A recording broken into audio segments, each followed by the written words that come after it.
Hello guys, this is your friend and we are back with a new fanfic. Which is what if Naruto goes to Uzushiogakure during the wave mission Naruto X XHaku Part 1. And if you enjoy this fanfic then please press the like button and subscribe to my channel for more fanfic like this. And now let's start the fanfic. The sun has just set on the village hidden in the leaves, Konohagakure. It was the day of the Genin selection exams. One young yellow-haired boy is in the middle of the woods trying his hardest for his makeup exam. Kage Bunshin no Jutsu, Shadow Clone Jutsu, screamed Naruto. Poof! A dozen clones of him came into existence. Yada! Yelled Naruto. The scroll said that these were solid clones. Better test one out to make sure so I don't fail the exam, he observed. Come here, he told one of the clones. As it walked over, Naruto suddenly charged said clone and kicked it in its face, leaving only enough time for him to see its slightly shocked face before it poofed once more out of existence. Strange, my face kind of tingles like something struck it. Maybe I'll ask Gigi about it later. What should I do now? I've already mastered the jutsu, so I guess I could just rest. Murmured Naruto to himself as he sat on the ground to wait for a teacher to grade his work. About an hour later, a man in black pants and shirt with a green flak jacket, his hair in a pineapple-looking ponytail and a scar across his nose came into the clearing and found Naruto just napping on the ground. He steals a scroll of powerful and forbidden techniques from the most important person and place in the village, and when I find him he's taking a nap in the middle of nowhere. He asked himself as he walked up to the young blonde. Coughing lightly into his fist, he gathered as much air into his lungs before shouting at Naruto, his head somehow growing as he did so, "You moron, what the hell are you doing?" Naruto, scared out of his sleep, was momentarily terrified, convinced that the village was under attack or something, before realizing he had company. "Iruka-sensei, I found you, Datebao!" shouted Naruto. The now identified Iruka sighted as he pinched the bridge of his nose, sighing before telling Naruto, "No, I found you. Now what are you doing out here and why did you take the forbidden scroll?" The blonde looked at Iruka with a rather confused expression on his face. "What do you mean, Iruka-sensei?" asked Naruto. "I'm here training for the makeup exam," he said as if it were the most obvious thing in the world, like the color of the sky, or the awesomeness of ramen. "He came out here to train. He's exhausted and was napping when I got here. How long was he working?" "Wait. What do you mean makeup exam, Naruto?" asked the scarred man. Naruto smiled as he proudly hefted the large scroll. "Mizuki-sensei said that if I got this scroll from the Hokage and learned a jutsu from it, I could graduate since I failed the normal exam." "That's strange. Why would Mizuki tell him that? Unless..." All of a sudden the sound of shuriken and kunai being thrown reaches his ears. "Naruto, get down!" shouted Iruka as he tackled his student. "Well done, Iruka. I didn't think you had it in you," shouted someone in a tree on the edge of the clearing.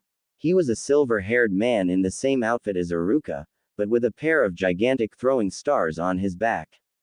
"Mizuki, what is the meaning of this?" shouted Iruka at the silver-haired man. "I've gotten rather bored here, Iruka. This place has been holding me back from day one.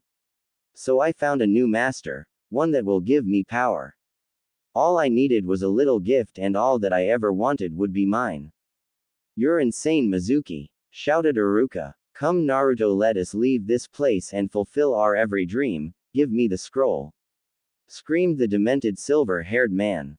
"Don't give it to him, Naruto," yelled Iruka. Cackling, Mizuki simply asked, "And why should he listen to you, the one who lied to, and hated him all his life, Do you want to know why you are hated, Naruto?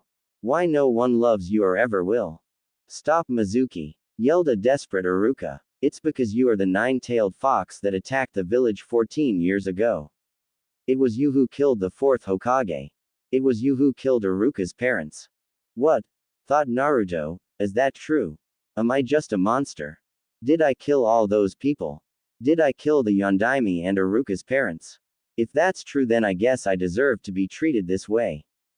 "No, he's not," shouted Iruka. He's just a child who's had a burden no man should carry on his own thrust upon his shoulders.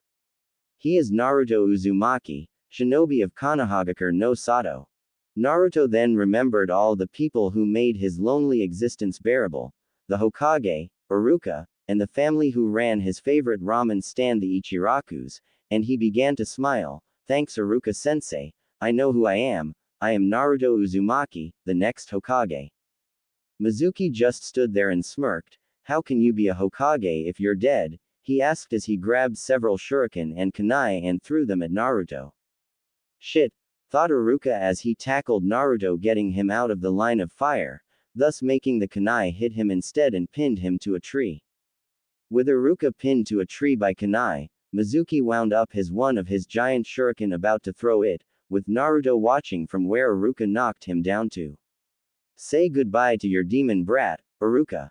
Screamed the insane Chunin, as he let fly with the shuriken.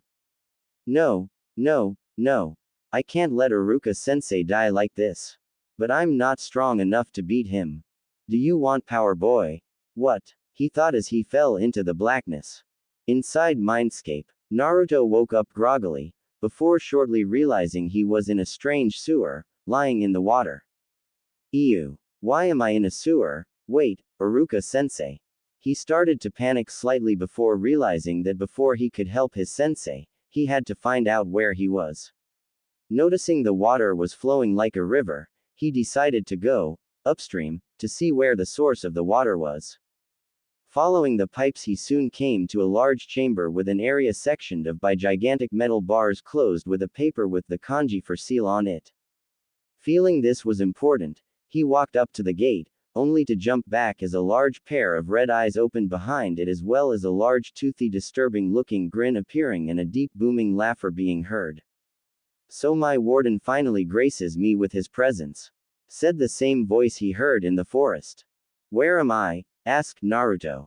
We are in your head, Kit. The place that represents your mind, said the voice. Why, you're the fox, aren't you? The Kyuubi no Kitsune, asked a terrified Naruto. That I am, Kit. So do you want my power? Asked the fox. I do want power, but not yours. I want my own power so I can protect my precious people. If it is not my own, it would be a hollow victory, replied the young blonde. The Kyuubi stared at Naruto for a few moments before bursting out into laughter, and saying, Good answer, Kit, you're a warrior born. Tell you what, I think I'll give you a new power. Don't ask me how it works as I only understand the basics myself. So do you accept? That depends on what this power is, and what you want in return, said Naruto, slightly suspicious of the giant fox. Once again the fox burst into laughter. This power is what I believe you mortals call a Kekkei Genkai, and all I want is a chance to see the outside world. Before Naruto could protest such an arrangement, the fox cut him off and continued his speech. I don't expect you to open the doors right now or anything like that. That comes later when I eat you. Right now I just want you to tear off a small part of the seal so that I can see through your eyes, smell through your nose, hear what you hear. After 14 odd years of being locked in a cage in the sewers, I've gotten rather bored. How large a part of the seal? Asked Naruto. About the size of your thumb, replied the Kyuubi an. Yes, the ripping off a part of the seal thing is a cliché, but I don't care. Isn't a Kekkei Genkai something you get from your parents?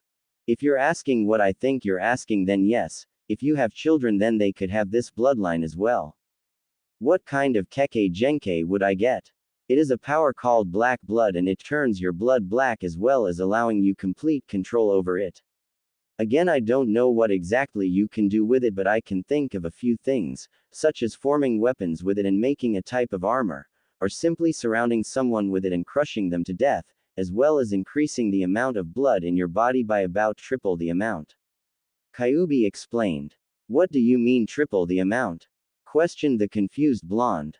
The average human adult has 5 pints of blood within their body, little over a gallon. Triple that and you get 15 pints, which is just shy of 4 gallons. You on the other hand are a 14-year-old midget, Kit, so you don't even have that much. But how would I get it out of my body without cutting myself or getting hurt over and over and without killing myself due to blood loss? Asked Naruto, a little miffed about being called a midget. Well, you see, when you use your powers, your skin will open up like a lid, think Kimimaro, and when you're finished getting the blood you'd need, you'd simply close up without a trace, or I'd suggest you put as much into one of those sealing scrolls you mortals are so proud of as you can. As for dying from loss of blood, you'd only need the normal amount to live, which means you essentially have 2 bodies worth of blood to go through before you enter the proverbial danger zone. That does sound pretty awesome. Alright, I'll do it, Datebeo. Shouted Naruto, as he walked up to the gates. He reached up to one corner of the seal and slowly and meticulously ripped of a piece no larger than the last digit of his thumb.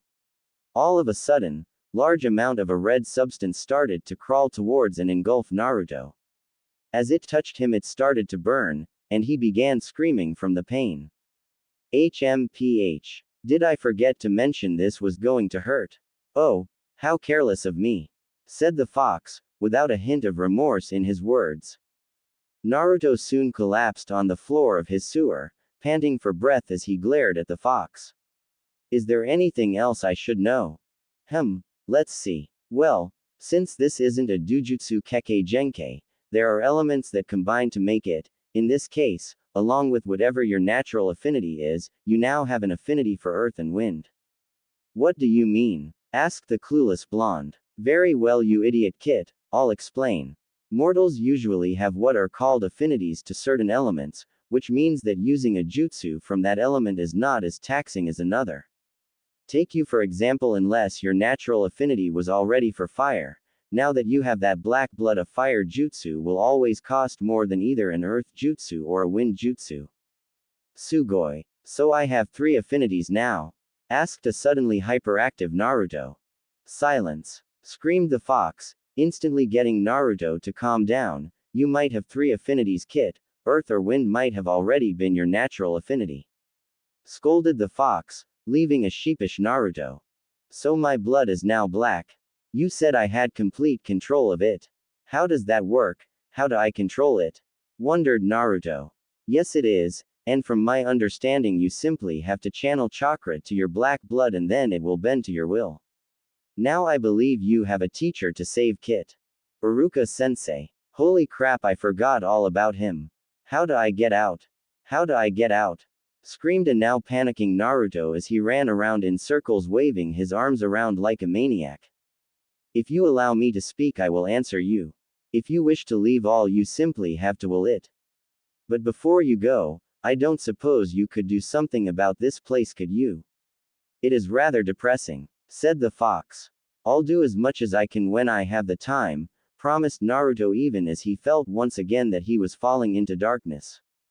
Real world. Naruto came to just in time to see that the giant shuriken that Mizuki had let fly had moved perhaps a foot from where it had been before he had met with the fox. Thinking quickly, he remembered the fox's words on how to control the blood and his idea of using it for armor. He jumped between Iruka and the shuriken, and held up a hand palm out. He then focused as much chakra as he could into the blood vessels in his forearm and hand and thought about the blood hardening. As Iruka watched in horror, and Mizuki watched in glee, the shuriken got closer and closer and then struck Naruto's outstretched hand. But rather than cutting his hand off, it barely cut him before it stopped. Mizuki and Iruka watched awestruck as Naruto tossed the shuriken to the side and growled at the silver-haired man, "Just try to hurt Iruka-sensei, you piece of shit. I'll repay you anything you do to him 1,000 times over." Naruto. How did you do that? Mumbled Iruka to himself. What can you do, little fox? You're just a poor little abomination that needs to be put out of its misery. After I kill you, I'm going to kill Iruka as well. Screamed Mizuki, cackling insanely. We'll see about that, Tem. Yelled Naruto as he made a classic hand sign, Taju Kage Bunshin no Jutsu, multiple shadow clone jutsu. 1,000 Narutos popped into existence and stared with utter hatred at Mizuki, who was starting to sweat profusely. Bring it on, little demon. You are nothing compared to my might. Suddenly a strange black substance came out of and covered every Naruto's cut right hand, covering his arm up to the elbow. After every Naruto had his arm covered, they charged the silver-haired man. One kicking later, a beaten and bloodied Mizuki lay on the ground as a sweaty and exhausted Naruto stood panting over him panting. He then walked over to Iruka and said, "I did it," before pulling all the kunai out of his friend. "Naruto, can you sit down and close your eyes?" asked Iruka to a very surprised Naruto. "Sure, Iruka-sensei," said Naruto. Soon he felt a strange weight on his head and had to resist the temptation to look. "All right, Naruto," said Iruka, causing the blonde to open his eyes. The first thing he noticed was that Iruka no longer had his Hitai-8, which caused him to feel his forehead. He then started to tear up as he felt Iruka's Hitai-8 on his head. "Congratulations, Naruto. You passed this year's Genin selection exam," said Iruka with a proud smile towards his favorite student. He was then tackled to the ground by an ecstatic blonde blur, which was laughing merrily. "Nay, Naruto, how did you do that anyways? The thing with the shuriken and your arm?" wondered the scar-faced man. "Oh, that's easy, Iruka-sensei. It was a Kekkei Genkei that the fox gave me." "You're damn right I did," said the fox, startling Naruto for a second, but he decided to worry about it later. Iruka wondered for a second if he had gone crazy or was sleeping, but he had always been sane and he was in too much pain to be asleep. "I'm sorry," asked a deeply confused Iruka. "When Mizuki Tem threw that shuriken at you, the fox pulled me into my, I think he said, mindscape or something. Anyways, it asked me if I wanted power, and I told it only if it was my own power to protect my precious people, or else it would be a hollow victory. It then gave me a bloodline which allows me to freely control my blood as well as tripling the amount of blood in me. He then told me that if I didn't have it before then I have both an earth and a wind elemental affinity. It then said that I can give the ability to my kids if I had any." The new genin ecstatically explained to his sensei. "Interesting, Naruto. Well, now that this whole fiasco is over, how about we give the scroll back to Hokage-sama, and then go have some ramen to celebrate?" "Yada! Ramen!" screamed the blonde while going to pick up the almost forgotten forbidden scroll. As they left for the Hokage's office, neither one noticed nor cared that the Hokage's elite forces, the Anbu, showed up and took Mizuki away. At the Hokage's office, Hiruzen Sarutobi, otherwise known as the Sandaime Hokage, looked at the young man who he considered a grandson and his teacher as they explained the events of the night. "And then Naruto picked up the scroll and we came here, Hokage-sama," finished Iruka, who was standing at attention in front of the Hokage's desk. "Very well. Mizuki has been apprehended and been placed in a cell at the T&I department. As for you, Naruto, I'm very proud you were able to beat Mizuki even if it was foolhardy and reckless of you. I am going to approve Iruka's decision and make you a full genin. I am also going to give you the mission pay for AB rank and put one on your record. Report tomorrow at the academy at 10 to receive your team assignments. But before you go, I'd like a sample of your blood so that we may run some tests on it to see what you can do," said the Hokage. "What do you mean sample, Gigi, and didn't I already tell you what I can do?"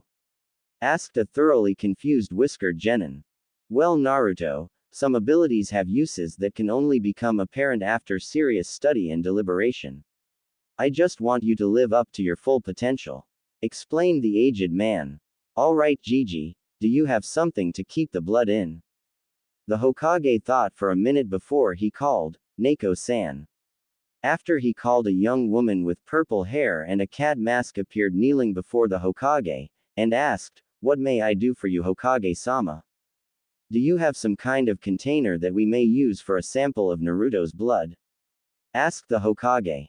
"No, I do not, sir, but Tora is a medic, so he may have one," she replied as a man in a tiger mask appeared with a glass vial. "Naruto, can you put some blood in the vial or do you need some sort of assistance?" asked Hiruzen. "Thanks, Gigi, but Kyuubi told me how to do this," he said excitedly as he held out his left hand palm up. After about 3 seconds, 2 bisecting lines appeared on his palm and the skin split and blood flowed out. The 4 adults in the room looked worryingly at Naruto only to see that he didn't look uncomfortable in the slightest. After an amount of blood had come out, his hand closed without even so much as a scar. Fascinating, thought the Hokage and Tora. The blood then began to hover in the air in a sphere about 3 inches across, and Naruto started to sweat from the concentration needed to do this. The blood then began to flow into the vial. Naruto only got about 3/4 of it into the vial before his concentration broke and the rest fell onto the floor, the Hokage's desk, and Tora's gloved hand. Sorry Gigi, said Naruto as he looked at the floor and the desk where his blood had fallen, looking both mentally and physically exhausted. It's all right Naruto, replied Hiruzen, it can be cleaned. Now how about you go home and rest? You have a big day tomorrow.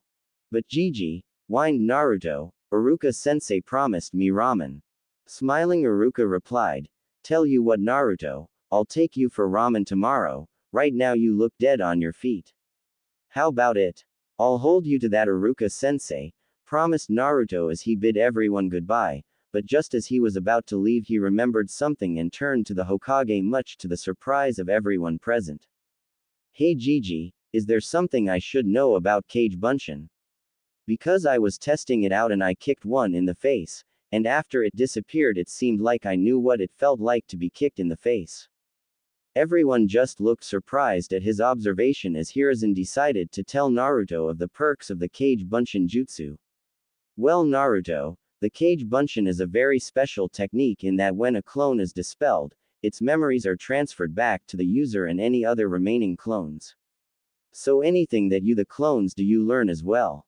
Naruto scrunched his face up in thought, then asked, so if one of the clones memorized a book and then dispelled, I'd memorize the book as well. The others just looked surprised at his observation. Yes Naruto, that is exactly correct, it also works with jutsu or chakra control exercises. If a clone masters something then you get the experience and you master it as well. Something that would take 2 hours would only take 1 with a clone and something that takes a year would only take a month with 12. It is a great training tool and since you have such high chakra levels you could make hundreds of clones and you could master pretty much anything easily. At this point Naruto had sparkles in his eyes as he considered the possibilities of what his Gigi had said, and then he grew slightly confused, nay Gigi. What are chakra control exercises? The Hokage looked slightly exasperated and simply told Naruto that he would tell him next time Naruto came for a visit. After some grumbling on Naruto's part he left to go sleep. After Naruto had gone he turned to Tora and told him with the utmost seriousness and a tone that said, do not fuck this up, I need you to go to the hospital and have the leading hematologist run every single test imaginable twice on this sample, I don't care if he's sick with only hours to live. This power was born of the fox, and I don't want any unneeded complications. Do you understand me Tora? Hi, Hokage-sama, said Tora as he disappeared to do as the Hokage told him. After he left Hiruzen dismissed Neiko, sighed and turned to Iruka, what do you think, can we trust Naruto's new powers? Iruka thought for a moment before replying, we may not be able to trust his new ability, but I place every trust imaginable in Naruto. I agree Iruka, but it is better to be safe than sorry, I'm going to be putting a tail on Naruto for a while to make sure his new ability doesn't have drawbacks. Said the now rather solemn Hokage. How long will this tail be on him? Asked the Chunin. Hiruzen thought about it and said, until his first C-rank mission. Iruka seemed to accept that and bid the Hokage good night. After he left, the Hokage swiveled his chair to face the window and sighed. It's going to be a long next few days.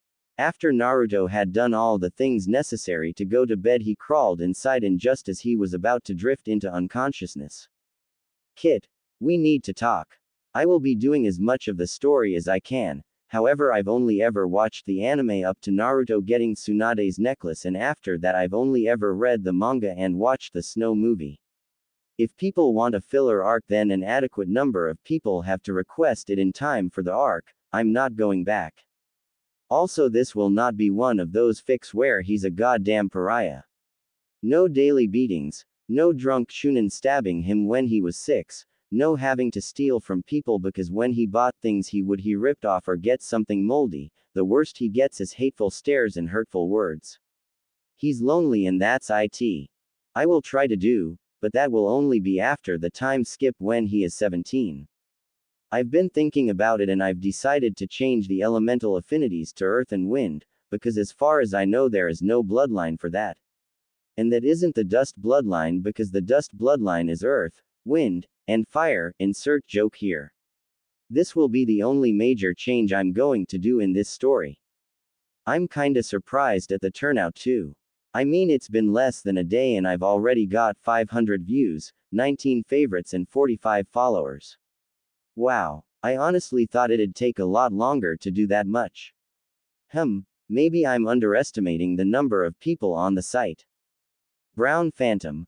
I honestly didn't think he was told that much other than control, affinity, and capacity. Guest 1. What? Eagle 12. I know I already PM'd you, but I thought I'd be fair.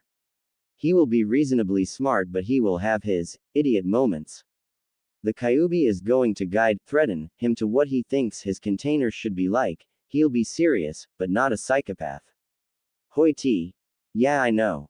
In fact, that was actually one of my main concerns as to which elements I should have picked. You're right about the Shikatsumiku thing, though like I said earlier I'm not going back. Xavion. Yeah, the ANs weren't a good idea. For me, no matter what I write, whether it's a school paper or a story, I can never find a good place to start, and like I said last chapter, I have zero confidence in my writing ability. As for the poisons, it seems rather rushed, but I think that his natural Uzumaki healing factor as well as the Kyuubi would take care of most but the strongest of them. Guest 3. No, Naruto, Hinata, there's way too many of the damn things already. While I do like her as a character, I feel she doesn't have a strong enough will to be with Naruto. Hell, she'd probably go comatose from their first kiss. This will be a pure Naruto fem Haku fic. Ryujin 96. I really can't think of a way to do that. Red Hot Mito. I like my way better. Hello, human speech. Hello, human thought. Hello, demon speech. Hello, demon thought. Jutsu. Naruto's bedroom. Kid, we need to talk. Mindscape. Naruto once again felt himself falling into the darkness, except this time he rather welcomed it. He again found himself in front of the cage. What do you want, furball? Asked a tired Naruto. Screw you, kid, I just wanted you to make good on your promise to fix this abysmal sewer. Retorted an annoyed fox demon. What do you want me to do? Inquired the blonde. I don't give a damn as long as there's more green. Grumbled the fox. Naruto thought for a moment and then closed his eyes. When he opened them up, it was an improvement. They were now in a cave with the stalactites and stalagmites acting as the prison bars, with sunlight pouring in through holes in the ceiling, which allowed moss to grow all over the place. One thing that was similar was the steady drip, drip, drip of water upon the small pools that were everywhere. All in all, it was a rather beautiful place for those poetically inclined. Which sadly neither inhabitant was. What the hell is this? Roared Kyuubi. It's the best I could do on such short notice, and if you don't recall, I had a life or death struggle not 2 hours ago. I'm tired and I want to sleep. Also, you said you didn't care as long as there was more green. Whined Naruto, pointing to the moss. The fox, realizing the blonde had a point as well as not liking his own words being used against him, decided to remain quiet. So may I leave now? Asked Naruto. Not yet, Kit. I want to have a word with you about your conduct as a ninja. I want you to get your head in the game. Act serious, I have a reputation to uphold.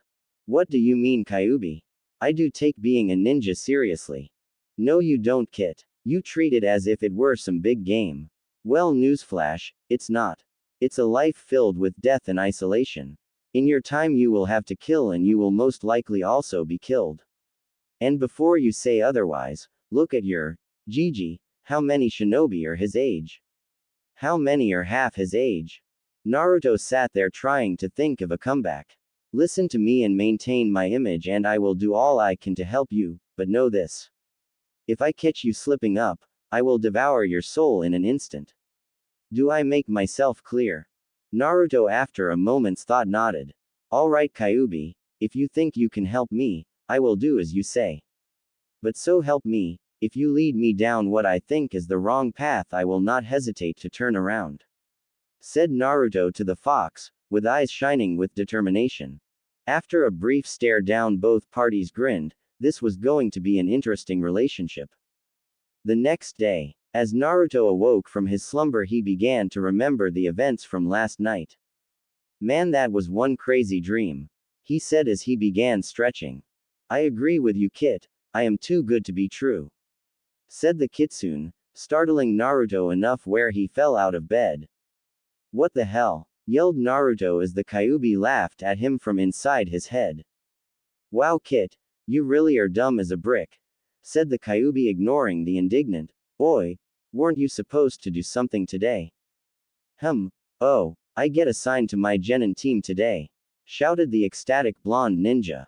As he started to get dressed, he suddenly found himself flinching at the sharp reprimand coming from within his head.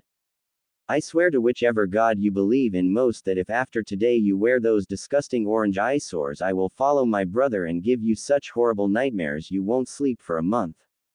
What's wrong with my jumpsuits? Shouted an indignant Naruto. They are abominations, and to throw them out would do a disservice to the trash. As well as they are highly impractical in the field. You might as well just hold up a gigantic sign that says, "Over here, come kill me." Also, you don't have to say your answers out loud. While it would be funny to see the villagers' reactions to you talking to yourself, I'd hate for you to be in a room for crazy people. After a little more arguing, Kyuubi managed to convince Naruto to give up the jumpsuits. At the academy, as Naruto was walking in to get assigned to his team, he nearly bumped into another person. This boy was Kiba Inuzuka, another graduate who had fang tattoos on his face and what to Naruto seemed like a strange obsession with dogs. Hey Dobi, what are you doing here?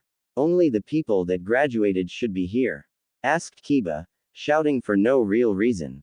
As Naruto was opening his mouth to respond, he listened to what Kyuubi told him to do, and so he just smirked, pointed to his Hittite, and walked past the flabbergasted dog lover. Looking around for a seat, he decided to take one near the middle of the class, in an empty row, and just observe the rest of the class.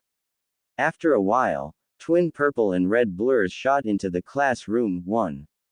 As they stopped just inside the door, you could tell it was two young girls, one a platinum blonde, the other a pinkette. As they went off on each other about Kami knows what, Kyuubi decided to strike up a conversation. What kind of kunoichi has pink hair? Shut up, Kyuubi. Sakura-cha. Silence, Kit. Why do you even like her? All she does is hit you while fawning over duck over there.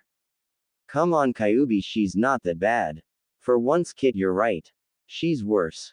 As they had their silent argument, Iruka walked in and saw that everybody was there, so he decided to start. All teams are canon, too lazy to do anything else. Team 7 had been waiting for over an hour and they had gotten bored. Sasuke was simply brooding in a corner, Sakura was fawning over him trying to strike up a conversation, and Naruto was hovering somewhere between states of consciousness. Naruto! Yelled Kyuubi, startling Naruto out of his semi-conscious haze. Yeah, if you're bored, why don't you practice with that gift I gave you? Because I don't know. Why not? Nothing else to do. What do you have in mind? Why not simply try to make shapes out of the blood? Shrugging, Naruto held out his right hand, palm up, which didn't go unnoticed by his teammates, who were wondering both what he was doing and why he was even there. To their shock, Naruto's hand suddenly split open and some kind of black substance was pouring out. Neither could really look away from the spectacle, but for rather different reasons. I think I'm gonna be sick, thought Sakura, turning a little green. How is the Dobi doing that? Wondered Sasuke, finding himself interested despite his self-imposed aloofness. Then the liquid began to form shapes. It first turned into a slightly lopsided sphere, then a star, then a rectangle, a heart, a pyramid, switching to seemingly random shapes at seemingly random times, though as time passed, the shapes got less defined and he was starting to struggle. Dobi, what are you doing and what is that stuff? Sasuke asked rather awkwardly. Well, Tem, I'm trying to control it, and as for what it is, it's my blood, he said casually, as if simply remarking on the weather, though his new comrades almost threw up. What the hell? Why is your blood black? I mean, I've seen it before and it was red, and how the hell are you controlling it? Screeched the pink-haired Kunoichi, nearly deafening both of the males. Worse. Shut up. After digging in his ear with a finger so he could hear again, he simply responded, it's my Kekkei Genkei, I unlocked it last night. For his part, he and Kyuubi were holding their laughter in at their flabbergasted expressions. Sasuke was the first to come out of his stupor, and seemed to take it personally that the Dobi could have a bloodline and that he unlocked it before Sasuke himself unlocked his, so he once again retreating to a corner to brood. Sakura returned to the world of the living a few minutes later and decided not to believe him, since him having a bloodline would put him somewhere near her Sasuke-kun, not at the same level, of course, but close enough. Naruto was simply content to, for the moment, ignore his companions and focus on his new training, trying to keep his focus and make more and more complex shapes. But he could only keep his focus for at most a few minutes, and make the most basic of shapes. And then the fun of his teammates bickering over dating rights would begin again and would make it harder for him to do anything. This was the scene that Kakashi walked in on another hour and a half later. A black-haired one in a corner seeming angry for some reason, a pink-haired Kunoichi fawning all over him outrageously, and the third blonde one sitting near the windows, with a black mass hovering over his hand, forming shapes. Kakashi had been told of Naruto's new abilities, yes. But being told was one thing, seeing was another. While he was slightly intrigued, he hid it well behind his mask of indifference. Team 7, he lightly asked, which apparently startled the new genin. As the brooder shot to his feet, the pink-haired one jumped so hard she fell out of her chair, and Blondie lost all concentration and the black liquid just fell to the desk. You know you're cleaning that, right? Deadpanned the Junin. After some mild cursing, he continued with, meet me on the roof in 5 minutes. Before vanishing in a swirl of leaves. So how about we introduce ourselves, you know, likes, dislikes, plans for the future, dreams, things like that. Said Kakashi lightly. Well, sensei, how about you do it first and show us how it's done? Asked Sakura. Alright, my name is Kakashi Hatake. I like many things, I dislike a few things, and I really don't have a dream. Now you Pinky. Slightly miffed at the nickname and the lack of information, Sakura said with some obvious strain in her voice. My name is Sakura Haruno, I'm the best Kunoichi in the class. I like Sasuke, and hate Naruto, and my dream for the future.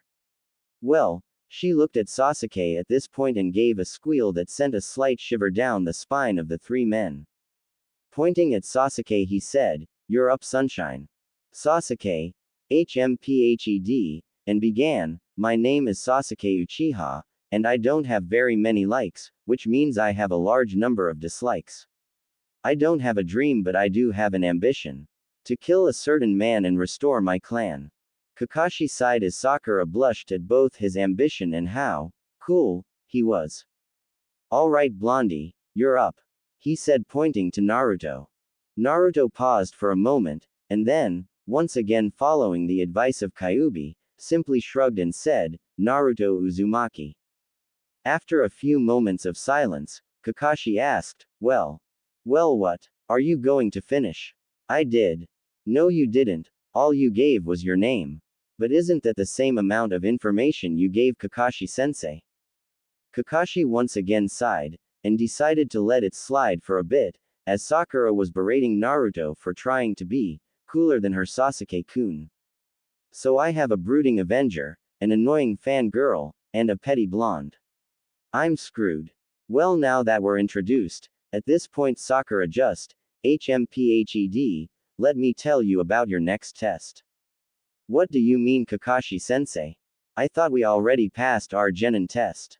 Asked Sakura. Well, Sakura, that was just to weed out the hopeless. This next test is to sift out those with actual potential, and has a 66% failure rate. This test will take place at Training Ground 7 at around 7 o'clock tomorrow, don't be late.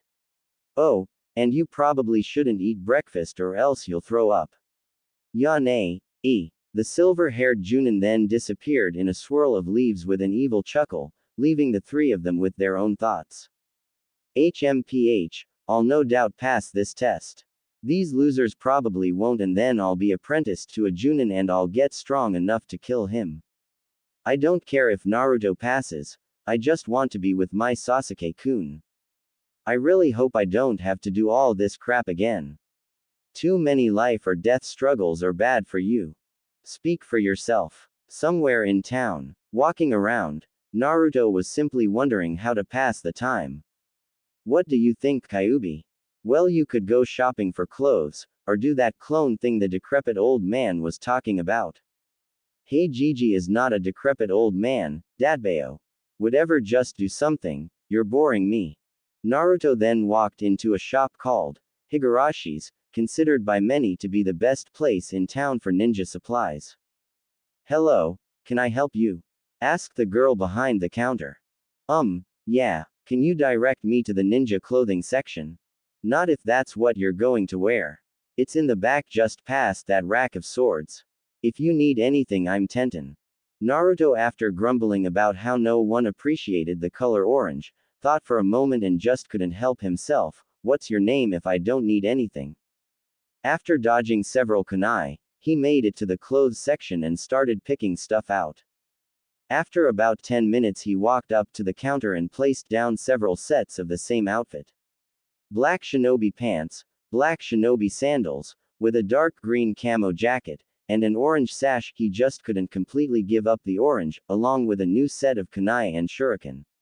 He didn't buy any shirts since the Kyuubi decided that the black undershirts he usually wore would suffice. Is that all? Asked Tenten. Unless you think there's something that could help me train. Said Naruto. We have some weights if you'd like some. So Naruto picked some arm and leg weights as well as a vest, all of which were adjustable. Then, after paying for everything, Naruto took the clothes to his apartment, changed, put on just enough weight to make it hard to move, and went to go train for a bit, since it was only around noon. 2. Random training ground. Naruto was wondering of what to do when Kyuubi told him, why not send a clone or two to the old man and ask him for one of those exercises, and go send a couple to the library for some books. But books suck. They're boring. Perhaps I phrased it wrong, Kit. Send about 10 clones to the library now. Although, you should probably henge them so nobody wonders why there are 10 of you at the library. Fine, you stupid fox. About 3 hours later, over 100 Naruto clones were lining up with their own separate trees, all had bruises and scratches, and all were panting. Another 100 clones were working on controlling the black blood. All the while that this was happening, the real Naruto was simply working on his body, push-ups, pull-ups, sit-ups, laps, punching and kicking a training log, and throwing kunai and shuriken. This was the scene that Iruka walked in on as he was about to take Naruto for some ramen. Wow, he only heard about it yesterday and he's already using the Kage Bunshin shadow clone to help him train. He's going to be terrifying in his prime. Hey Naruto, how about we get that ramen I promised you and you can tell me about your new sensei? Sure, Iruka-sensei, just let me do something, he responded as he turned back to his clones. Alright, if you're almost out of chakra, dispel.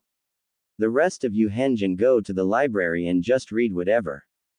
At this point, most of the clones dispelled, leaving only around 10 with the original Naruto and those at the library, giving them a massive case of memory overload and a huge headache.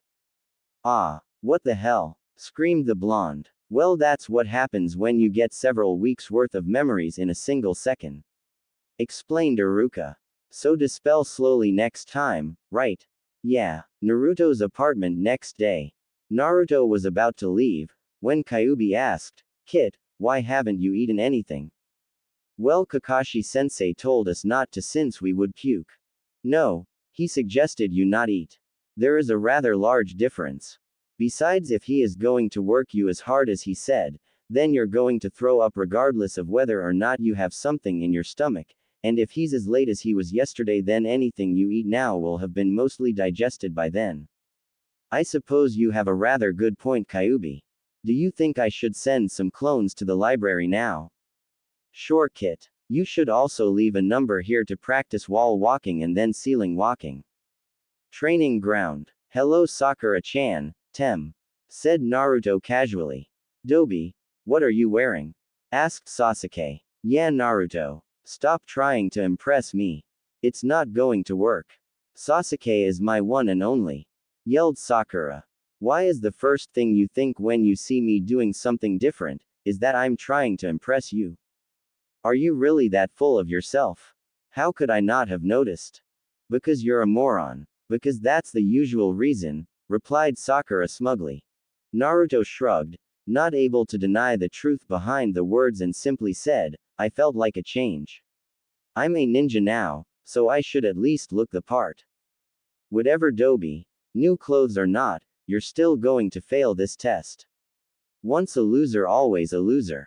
Naruto shrugged again and sat in the shade to work on his blood control, which with the work of his clones had increased dramatically. 3.5 hours later. Training ground. Yo, said the silver-haired Junin. You're late, screeched Sakura. Hey, well, my alarm clock was broken, he said as he pulled one out of his hip pouch which was working perfectly, and a pair of bells. Alright, your job is to get these 2 bells from me before noon, which is an hour and a half away. If you can't get a bell in that time, you will be tied to a stump and I will eat your lunch in front of you. As Sakura and Sasuke's stomach growled, all 3 genin had the same thought. So that's why he didn't want us to eat. Everyone noticed that Naruto's stomach hadn't growled and stared at him. Naruto, for the umpteenth time that day, shrugged and said, it was only a suggestion. You only have to get 1 bell. There are only 2, so one of you will definitely be tied to the stump, and the person who doesn't take a bell fails. So at least one of you will be sent back to the academy. If you want, you can use shuriken and kunai, you won't succeed unless you're actively trying to kill me. Said the Junin, much to the shock of the 3 genin. But, you'll be in danger. Shuriken and kunai are lethal weapons. Shouted the smartest member of the team, Sakura. I highly doubt that. In fact, I'm pretty sure you're more in danger of hurting yourselves with those pointy objects than you are of hurting me. He replied cheerily. At this, the 3 genin were seething and ready to attack the man. He let the statement hang in the air, just to get that extra juicy dose of weak killer intent from his genin. Now, begin. As he said this, all 4 of them jumped in different directions, with Kakashi going to the middle of the clearing. A rather nice breeze began to blow across the training field. The Junin looked towards the forest. Not bad. I can sense them, of course, but they could probably hide from any genin to low-level Chunin opponent. As he thought this, he felt a presence behind him and turned to see Naruto just standing there nonchalantly. Or not. You know that you're supposed to be hiding, right? Wondered the Junin. Something tells me that even if I tried to hide from you, I wouldn't be able to. I mean, you are a Junin for a reason. If a genin could sneak up on you, then you suck at your job. Said the boy to the Junin. Thanks for bringing up that point, Kyubi. Thought the boy to his demon.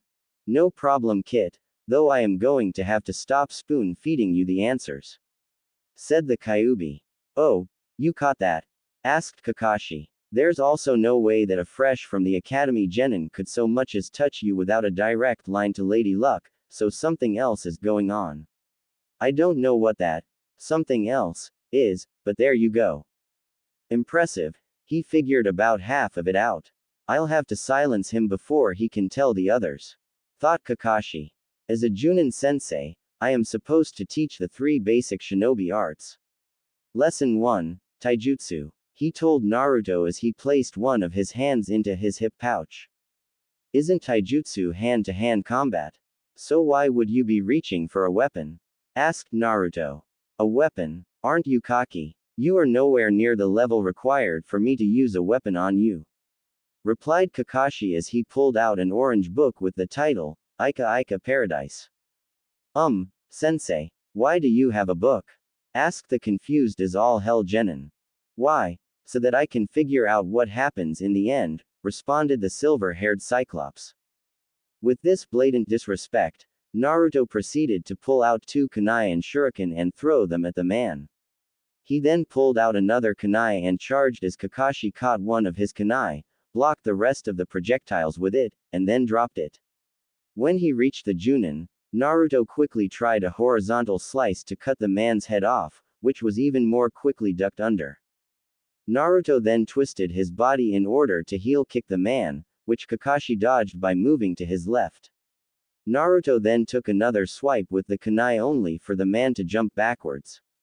Naruto used the momentum for his swipe in order to spin full circle to increase the power when he threw his kunai. But no one was there. All of a sudden Sakura burst out of the bushes screaming, "Naruto, behind you!" At this Kakashi started saying, "Tula," before getting interrupted by 4 black spikes shooting out of Naruto's back.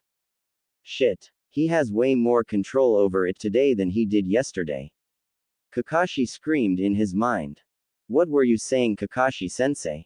Asked Naruto, before getting curb stomped into the river. Well, that didn't go as planned. Thought Naruto to himself underneath the water. What the hell did you expect? You said it yourself, you wouldn't be able to lay a finger on that guy. So what am I supposed to do? Naruto thought back as he used chakra to stick to the bottom of the pond.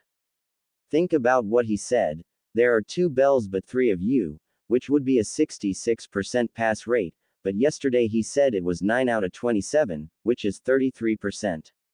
That means that either only 1 of each team will pass, or 3 out of 9 teams of 3 will pass.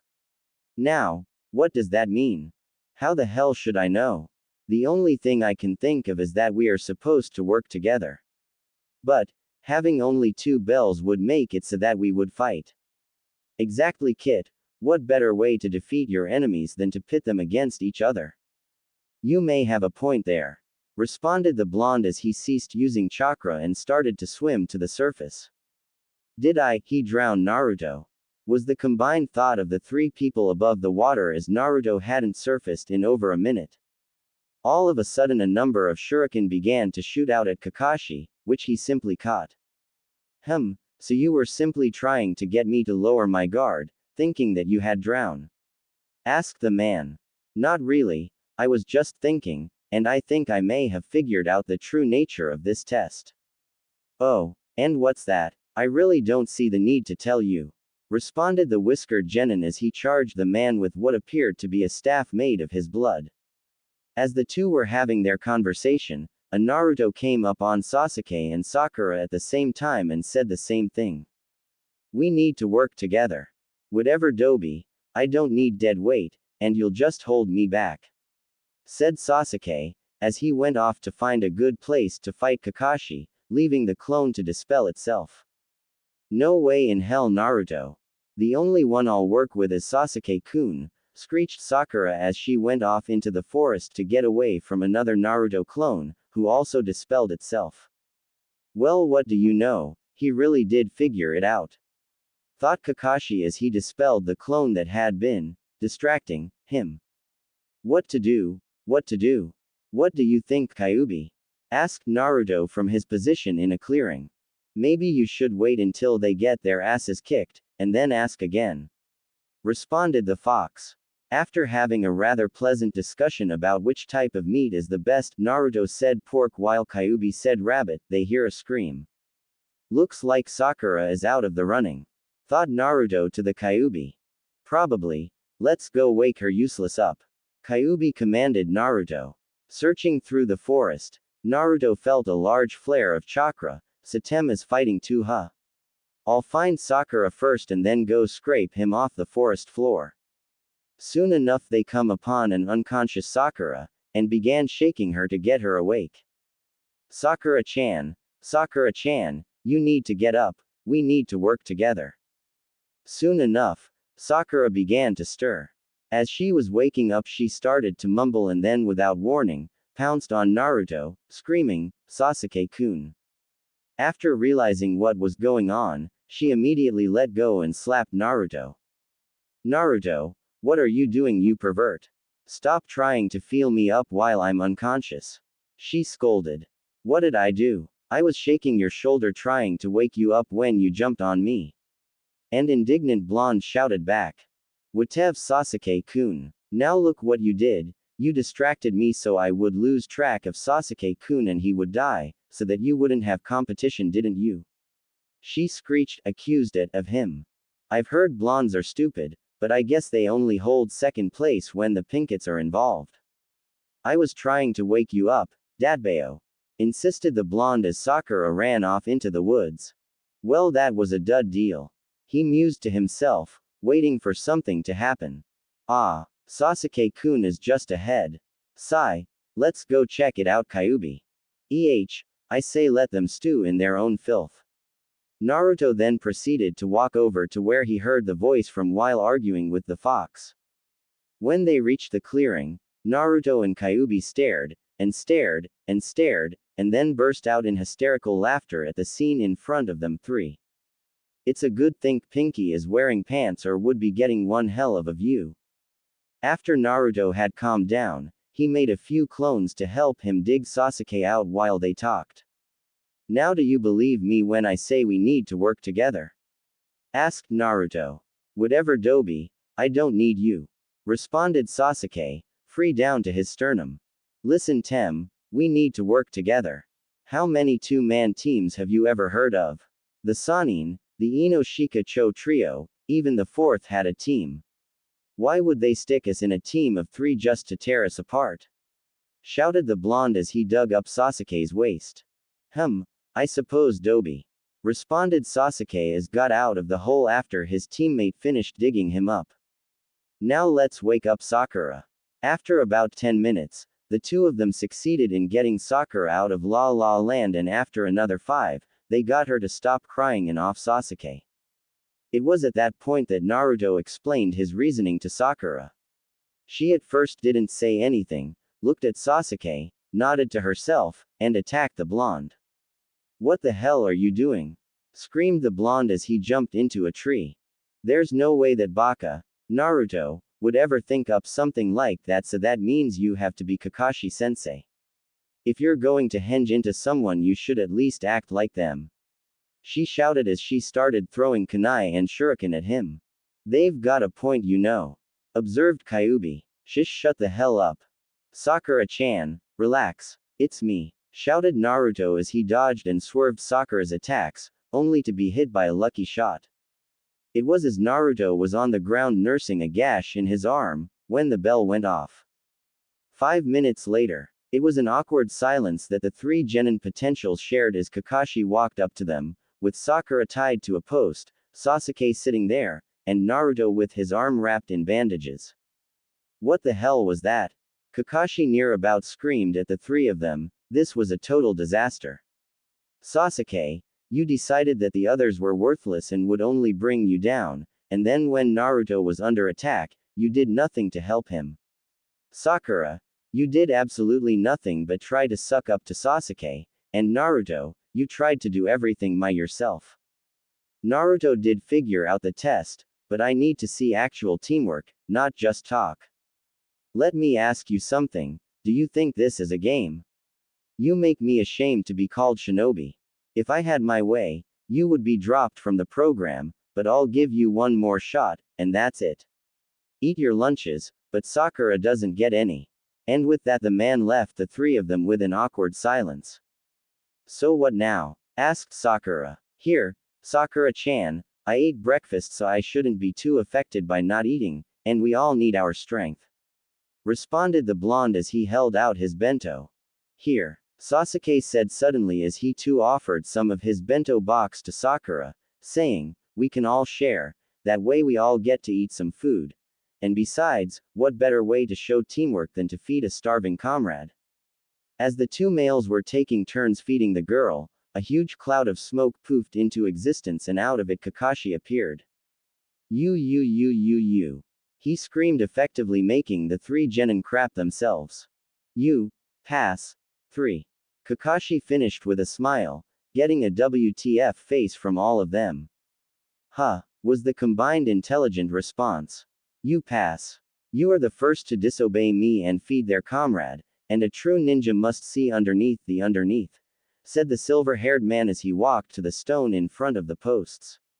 This stone has a list of heroes. It is a list of those who lost their lives in the line of duty. The names of all my friends are on this stone. Remember, those who disobey the rules are trash, but those who don't care about and abandon their comrades are lower than that. As he was talking, the three children were hanging on every word like a lifeline. He's awesome. Now that concludes the training for today. Meet me here at 7 a.m. Tomorrow we begin our duties as Team 7. The Junin shouted as he gave the three a thumbs up. Yeah! Screamed Sakura and Naruto. Hokage's office 1 month later. The past month became rather routine for Naruto. Wake up, send several shadow clones to library, train with other shadow clones in control, meet up with team, do teamwork exercises for a few hours, eat, do a mission, train some more, go home, eat, go to bed, sleep. Wash, rinse, and repeat. Naruto once more followed the fox's advice and started pumping as much blood as he could into a pair of sealing scrolls, which led to an incident where he had to go to the hospital from lack of blood. With his exercises in control of both his chakra and blood, he is now able to make rather complex shapes for longer periods of time, however, the more complex, the less time he can control it. The third Hokage was sitting at his desk once again reading the report on Naruto's blood sample. Subject: Naruto Uzumaki. Full report. This new type of blood, while exactly like normal blood in most ways, has distinct differences to normal blood. The most obvious being that it is black. 4. This is due to the fact that it has several times more iron than normal red blood cells, which, given the subject's control over it, could make it a very versatile and deadly weapon. It also has no discernible blood type. When placed with other samples of blood, the subjects, for lack of a better word, infects the normal blood, turning it into the black blood as well, meaning that the subject could make near infinite amounts by taking the blood of others. It is unknown what would happen if it were to be placed into a living host, but with the aspect of control, it could have very interesting mission aspects. However, when placed with other blood with a Kekkei Genkei 5, it reacted in an extremely violent manner, injuring several of my assistants. When the blood infects another sample, the sample becomes like the black blood in every way. Report end. Hiruzen sighed as he took a draw from his pipe. I should get Naruto a physical to see how his body has acclimated to the blood. Just then, a rather scratched up Team 7 walked in, carrying 6, a struggling brown cat with a red ribbon in its hair. Capture Tora mission complete, Hokage-sama. Reported a saluting Kakashi, who coincidentally didn't have a scratch on him. Acknowledged Kakashi. I'll have your team's pay when you walk in tomorrow, said Hiruzen as he placed the demonic feline in a cage to be delivered to its owner. All right, so what do you want to do next? We have painting a fence, carrying groceries, cleaning up lit. Hell no, Gigi. I want a real mission. Something that's an actual challenge. Yelled Naruto. He does have a point, Hokage-sama, said Sakura, while Kakashi just looked impassive, and Sasuke, as usual, brooded. Very well, Naruto, I think I have the perfect C-ranked mission for you, he said as he pulled out a scroll. You will be escorting your client to his home in the Wave Country. You will protect him from things like bandits and thieves. He then raised his voice and said, send him in. After a few moments, 7, the door opened and in came an old man with gray hair, a huge backpack, a straw hat and a bottle of sake. This is my escort. I wanted ninja, not a bunch of brats. He slurred. I assure you, sir, that I have the utmost faith in my team, said an inwardly annoyed Kakashi. Whatever, as long as I get home safe and sound, I don't care. My name is Tazuna, bridge builder extraordinaire, he said, puffing out his chest. You leave tomorrow at 7 for your mission. Good luck. Oh, and Naruto, Kakashi, stay here, I have something I want to give you, said the Hokage as he held up a couple of copies of the medical report. You leave tomorrow at 7 for your mission. Good luck. Oh, and Naruto, Kakashi, stay here, I have something I want to give you, said the Hokage as he held up a couple of copies of the medical report. As the others left for the day, the two walked up to the Hokage's desk and accepted the files. After a few minutes of reading, Kakashi put his down and simply said, well, that's interesting. So does that mean that I could control people with my blood? Asked the rather nervous Genin. In theory, yes, you could also halt all the blood flow in their bodies, or simply tear it out of them in an instant. Though that would be a little gruesome, said Kakashi. After a second's thought, Naruto asked, Gigi, could I ask for a favor? Oh, and what would that be? When we are done with this mission, could we head to the ruins of Uzushiogakure? The tension in the room becoming immediately palpable, the Hokage activated the privacy seals, and urgently asked, how do you know of that place? Well, about 2 weeks ago, one of my clones came across the term while reading a book on the elemental nations. Flashback no jutsu. Man, I'm bored, grumbled one of the Naruto clones disguised as a middle-aged man, while he flipped through the glossary of a random geography book he pulled off the shelf. Let's see. Oni no Kuni, interesting but no. Shimo no Kuni, don't really like the cold. Tori no Kuni, too many nobles. Tsuki no Kuni, never really thought of the moon, always asleep when it comes out. Sum no Kuni, nah, Kiba's mom is terrifying. Uzu no Kuni, hey Uzumaki, Uzu no Kuni, sounds interesting, he thought as he began to once again flip through the pages. Let's see what the book has to say. Uzu no Kuni. Located off the coast of Hai no Kuni, and home of Uzushiogakure and the infamous Uzumaki clan, known for their vibrant red hair and powerful chakra. Also known as the village of longevity, due to its inhabitants' notoriously long lives. The shinobi of this village were also notorious for their skills in fuinjutsu, which allowed them to do things with chakra thought impossible beforehand. The village was well known for its relationship with Konohagakure, with the Uzumaki being one of the 3 clans which helped found it along with the Senju and the Uchiha, as well as for the Uzumaki clan's relationship with the Senju clan, with the first Hokage marrying one of its members. In fact, this relationship between villages led to the Uzushiogakure symbol being put on the flak jackets worn by Chunin and Junin level shinobi of Konohagakure as a symbol of trust and friendship between the villages. Unfortunately, the village was destroyed and its people, if not wiped out, then scattered to the winds, during the Second Shinobi War, which has had a major impact on the world of shinobi and fuinjutsu, which may never be recovered. My clan was famous. They had an entire village. Why has nobody told me about this? Is this why I don't have a family? So the spiral is the symbol of another village, huh?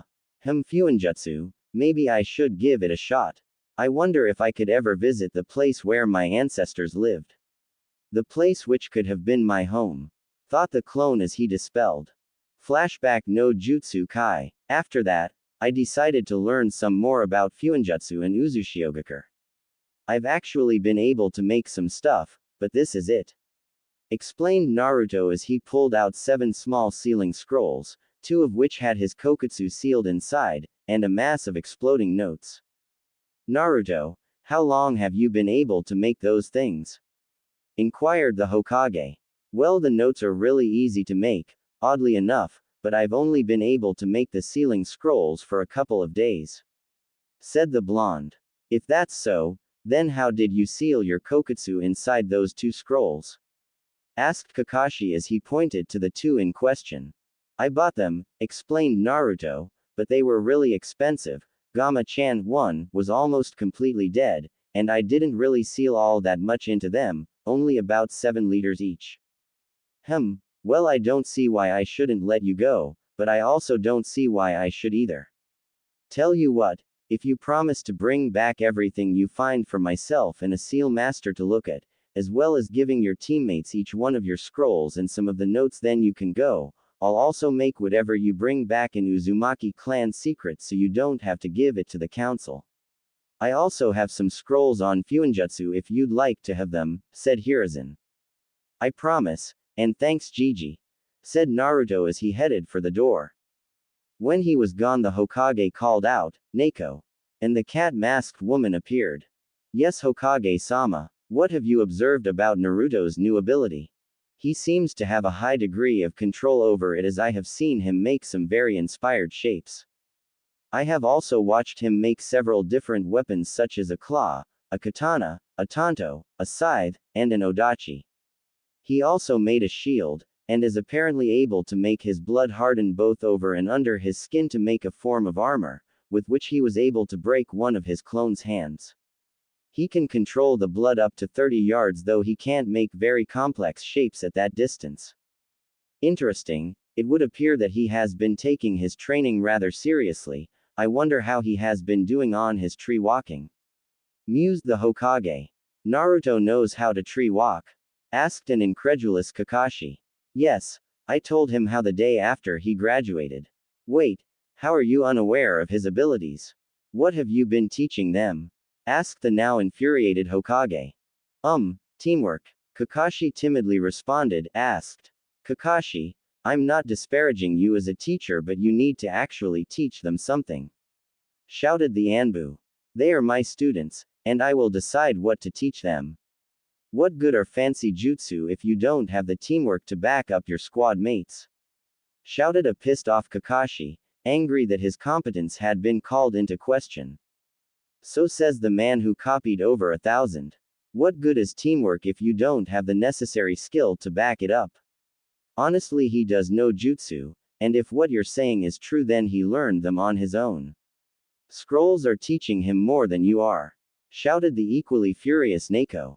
Kakashi, you need to actually teach your students more than just how to be good squad mates. After they pass the Chunin exams, they may never be on the same squad again. Said the Hokage in an even tone.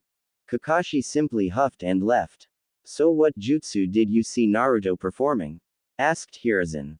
Well, he knows a few wind techniques such as futon, Daitapa wind style, Great Breakthrough, and futon, Yuha Sho wind style, Beast Wave Palm. As well as a few earth jutsu such as Doden, Ganchiro no Jutsu, Earth Style, Earth Pillar Prison, and Doden, Doryuso, Earth Style, Rising Stone Spears. Interesting, perhaps I should get Jiraiya teach Naruto a few things if Kakashi doesn't. Like what? A few more shadow clone techniques like Shuriken Cage Bunshin, Shuriken Shadow Clone, Kunai Cage Bunshin, Kunai Shadow Clone, and Bunshin Daibakua Clone Great Explosion, some more seals, and how to control his tenant's chakra. Responded the old man. I just hope Kakashi comes to his senses and actually decides to teach them. So do I, Neko. So do I. Next day, main gates 7 a.m. Hello Tazuna. Hey Sakura-chan, Tem, I've got something for you. Said Naruto as he walked up to the gate. What could you possibly have for us that would be of use, Dobi, and where's your stuff? Asked a skeptical Sasuke. This is going to be a long mission and I'm not letting you borrow anything. Yeah, Naruto, yelled Sakura, agreeing with Sasuke for the sake of agreeing with Sasuke. Here, said Naruto as he tossed them each a scroll. A scroll. Wow, you want us to read? Thanks, Naruto, drawled Sakura, voice dripping with sarcasm only the biggest of morons wouldn't catch. It's a sealing scroll, said Naruto, slightly irritated. You use it to store things so that you don't actually have to carry as much, allowing you to travel faster and without as much strain. I have a few others, one of which has all my stuff in it. Wow, Naruto, where did you get it? Asked Sakura. Naruto shrugged and said, I made it. HMPH, yeah right Dobi, if you made this then it's not going to work. You probably just bought it somewhere and said you made it so you don't seem as useless. Jabbed Sasuke. Yeah Naruto, shouted Sakura again. If you don't want them then give them back. Said Naruto. No way Naruto, these things are valuable. Shouted Sakura. They are? Asked Naruto, I just thought the store where I got my first two was really overpriced. Well, if you did make them, you could sell them, said Sasuke. What about these? Asked Naruto, pulling out around 100 explosive tags. What the hell are you going to do with all of those? Screamed a panicking Sakura. I don't know. Set him off, responded Naruto. Where? The Hokage mountain. Sakura was now getting slightly hysterical.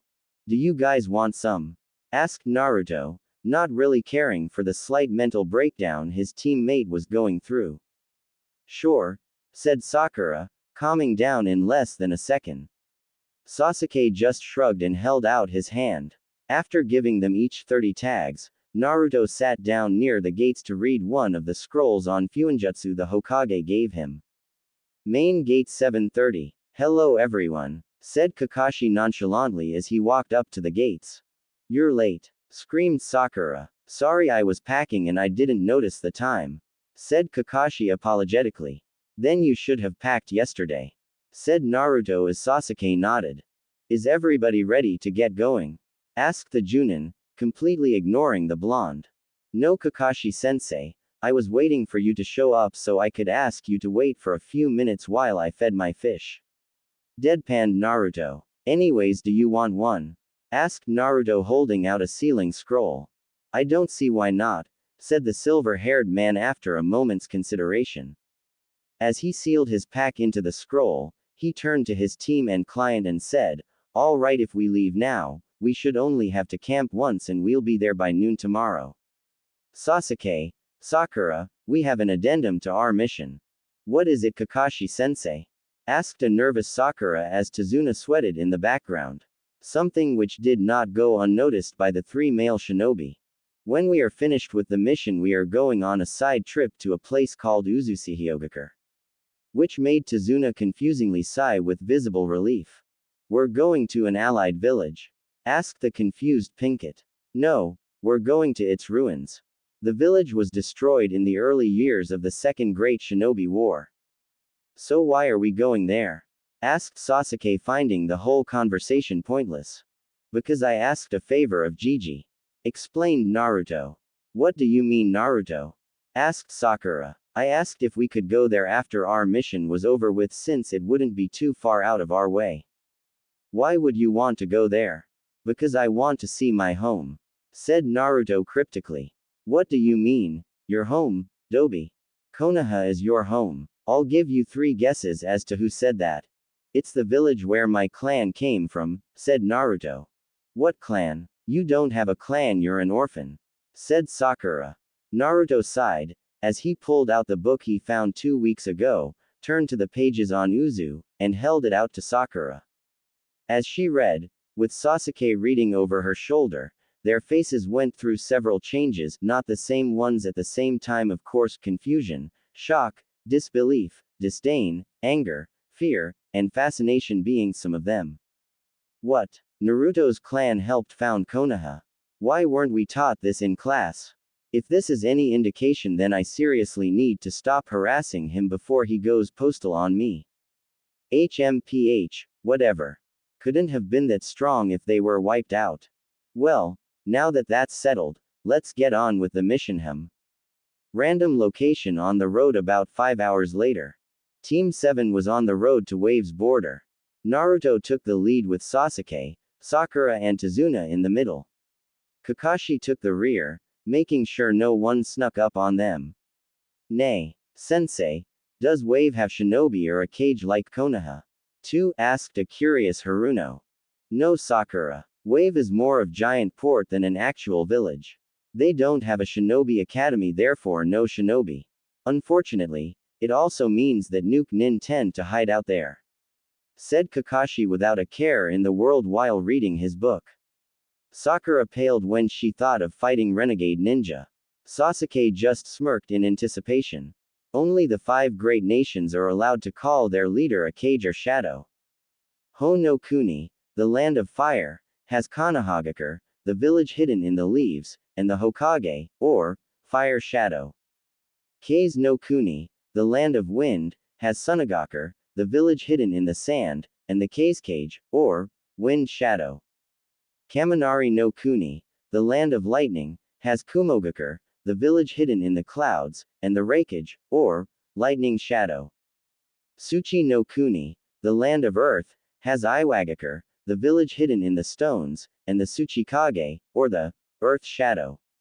And finally there's Mizu no Kuni, the land of water, with Kurigakure, the village hidden in the mist, and the Mizukage, or the water shadow.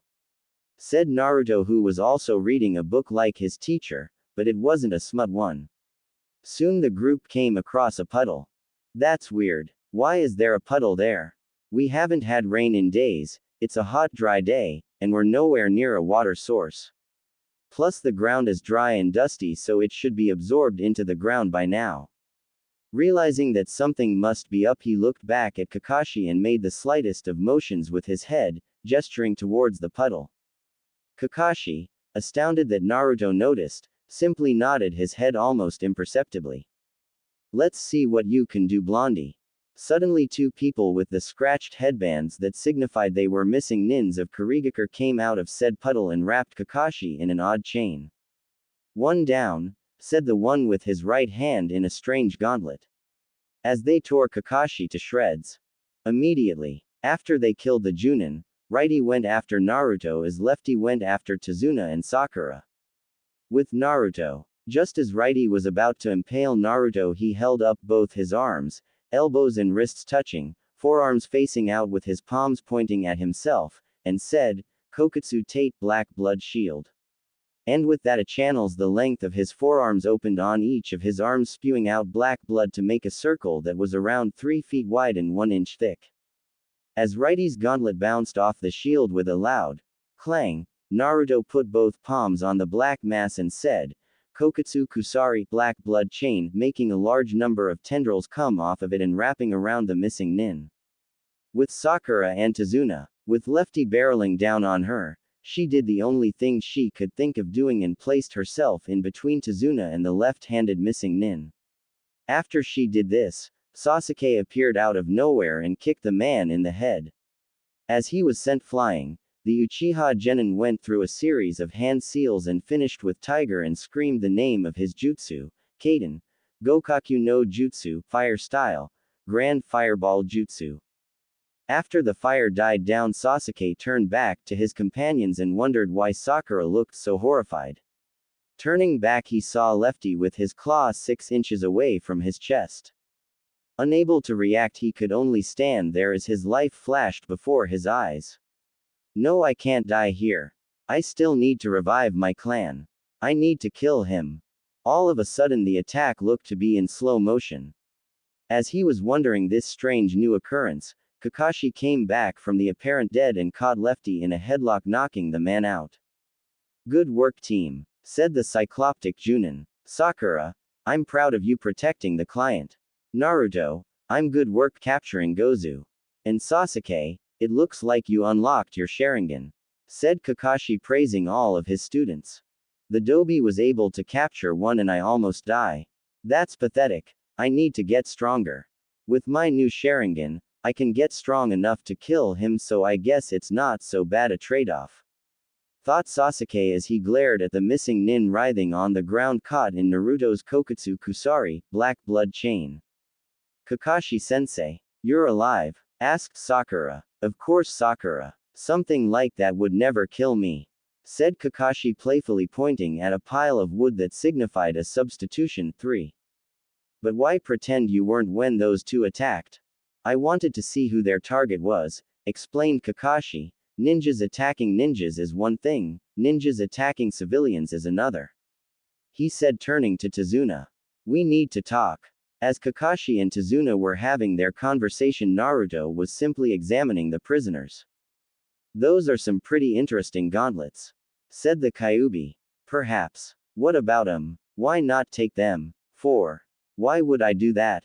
If I want claws, I'll just make them with the Kokutsu.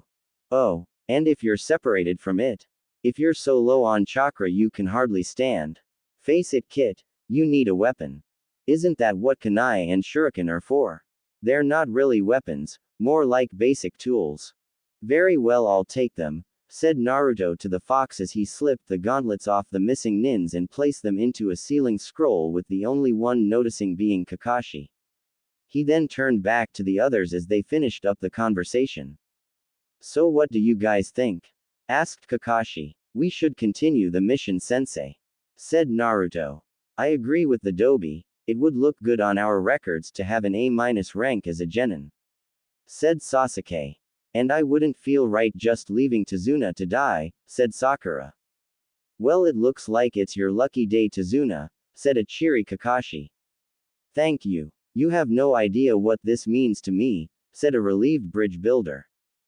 "Just so you guys know, now that the Chunin level assassins failed, the nest will be stronger, possibly Junin. You will leave them to me and protect the client. Do you understand?" "Hi Kakashi sensei, course the 3 genin." "Good, now let's be on our way." Shoreline. As they came up to the beach, Tazuna walked up to a man in a boat and asked, "Is everything ready?" The man simply nodded and motioned for everyone to get into the boat.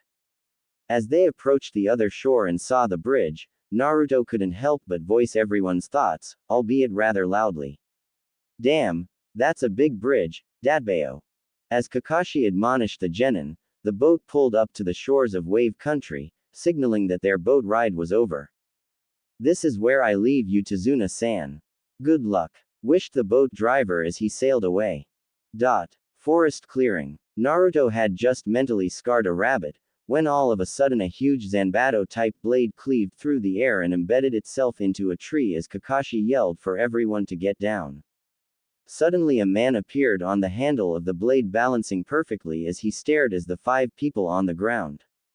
Sharingan number Kakashi. No wonder the demon brothers lost. "If you don't mind, I'm here to kill the old man, so just hand him over," he said as Tazuna paled.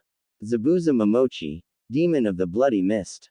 Bloody Mist that gives me an idea, what are you doing here?" he said as he pulled up his Hite 8 to reveal his Sharingan. "I already get to see the Sharingan, I'm honored. I'm here to kill the old man," said Zabuza as he and his sword disappeared, only to reappear on the surface of the water. "Looks like I get to have a little fun." Kurigakure no Jutsu, hiding in the mist. All of a sudden the area was flooded with a thick white mist, with Kakashi yelling at his students to protect Tazuna and not to enter the fight. Then the voice of the demon rang out through the mist. 8 points. There are 8 points on the human body which guarantee a kill. Larynx, spine, lungs, liver, jugular, subclavian artery, kidneys, and heart. 8 points and only 5 people. Which to choose, said Zabuza as his killer intent flooded the area. "I can't breathe," thought Sasuke as he unknowingly inched a kunai towards his own throat, so this is a real ninja. The waiting is worse than the actual confrontation. It almost makes you want to end it all just to make the feeling stop. "Sasuke, relax," said Kakashi, turning towards his student. "I won't allow my comrades to die. I'll protect you with my life. Trust me." "Well, that's good enough for me," said Zabuza as he stood in the middle of the group poised to strike. "Shit," thought Kakashi as he rushed Zabuza and stabbed him in the stomach, causing him to dissolve into water. "Water clone," exclaimed Kakashi, giving Naruto another great idea. "You didn't think it would be that easy, did you?" asked the demon, sliding his own kunai into Kakashi's liver, causing him to burst into water as well as the cold edge of a kunai pressed against Zabuza's throat. "It's over," said Kakashi. Zabuza just laughed as he dissolved into water, with the real one appearing behind Kakashi, swinging his sword.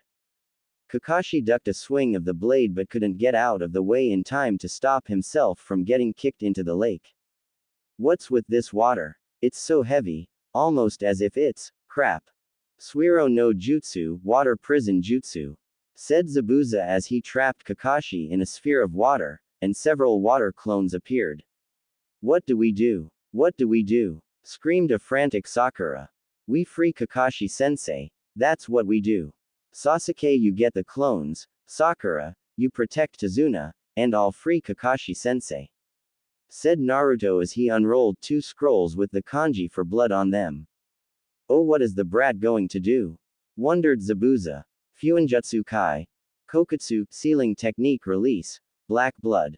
Shouted Naruto as 14 pints of blood shot out of the scrolls.